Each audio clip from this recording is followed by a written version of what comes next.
نیا سال آ گیا تو پھر کیا کریں بھائی؟ نیا سال آ گیا تو آپ کیوں کود رہے ہیں؟ آپ کیوں ناچ رہے ہیں؟ آپ کیوں فائرنگ کر رہے ہیں؟ آپ کیوں شرابیں پی رہے ہیں؟ کیوں ادھم بازی مچا رہے ہیں؟ بھائی کیا ہو گیا؟ نہیں، نیا سال آ گیا تو نیا سال آیا نا، نیا سال آیا تو اب کیا کریں؟ پچھلا سال میں نے کیسے گزارا غور کریں، اپنا محاسبہ کریں، آئندہ سال میں نے کیسے گزارنا ہے اس کی پلاننگ کریں۔ پچھلا سال کیسے گزارا؟ کتنے دن ایسے گزرے جس میں میری نمازیں قضا ہوئیں؟ اے بندے غور تو کر، رب کی بارگاہ میں پلٹ کے جانا ہے۔ پچھلے سال جو رمضان آیا روزے پورے رکھے تھے؟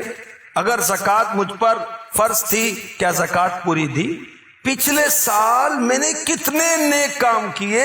اے بندہ خدا اس کا حساب تو لگا۔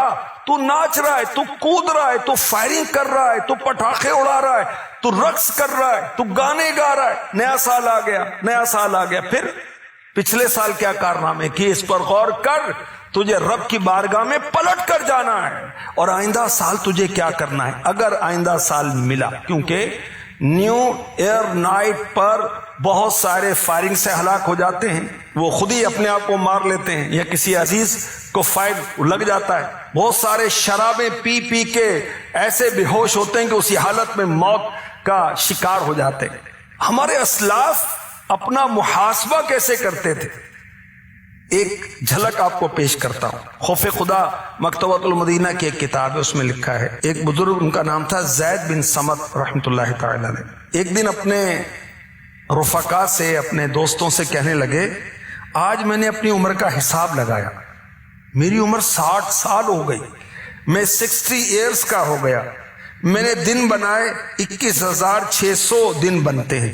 میں سوچنے لگا اگر روز میں نے ایک گناہ کیا ہو تو 21,600 گناہ لے کر میں قیامت کے دن حاضر ہوں گا، میں حساب کیسے دوں گا؟ یہ کہنے کے بعد سر سے امامہ اتارا اور رونے لگے، بہت روئے، اتنا روئے کہ بے ہوش ہو گئے، اور کچھ دیر کے بعد افاقہ ہوا، نہیں ہوش میں آئے، پھر رونے لگے، اور روتے روتے ان کا انتقال ہو گیا۔ یہ دیکھیں اللہ کے نیک بندے اپنا حساب کتاب کرتے تھے۔ ہم بزنس پارٹنر کے ساتھ حساب کتاب کرتے ہیں، ہم اپنے ملازمین کے ساتھ حساب کتاب کرتے ہیں، دیگر دنیاوی معاملات کے حساب کتاب کرتے ہیں، گھر کے خرچے کا حساب کتاب کرتے ہیں۔ اللہ کے بندے اپنا حساب تو کر، تو نے کیا کمایا، کیا کھویا، پورا سال گزرنے والا ہے، کیا نیکی کی، کیا بدی کی، آگے کے لیے کیا بھیجا۔ وَلْتَنْظُرْ نَفْسٌ مَا قَدَّمَتْ لِغَدٍ، ہر انسان، ہر نفس سوچے کہ اس نے آخرت کے لیے، آگے کے لیے کیا بھیجا۔ ابھی موت واقع ہوگی، ابھی میں نے قبر میں جانا ہے، ابھی قیامت قائم ہوگی، 50,000 سال کا دن ہوگا، کوئی جہنم میں جائے گا، کوئی جنت میں جائے گا۔ غور تو کر تو نے کیا عمل کیے۔ قرآن پاک میں ارشاد ہوتا ہے، اور یہ کہ یہ ہے میرا سیدھا راستہ تو اس پر چلو، اور راہیں نہ چلو کہ تمہیں اس کی راہ سے جدا کر دیں گی۔ یہ تمہیں حکم فرمایا کہ کہیں تمہیں پرہیزگاری ملے۔ تو کیا کہا گیا کہ دوسروں کے راستے پر نہ چلو۔ ہمیں ہمارا رب فرما رہا ہے دوسروں کے راستے کون سے ہیں؟